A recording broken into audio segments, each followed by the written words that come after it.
మన మధ్య ఉన్న బ్రాహ్మణులు ఆవిడ పాపకి ఆశీస్సులు తెలియజేస్తారు. దీర్ఘాయుష్మాన్ భవ మనోవాంఛా ఫలసిద్ధిరస్తు.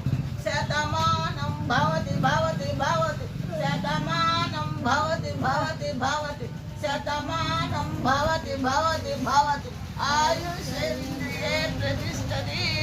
మరి టిఫిన్ పత్రము స్వరూప్ మీ టిఫిన్ దాకా ఉన్న పాప తల్లిదండ్రులకి మరియు వారి కుటుంబ సభ్యులకి మా హృదయపూర్వకంగా ధన్యవాదాలు తెలియజేసుకుంటూ టిఫిన్ దాత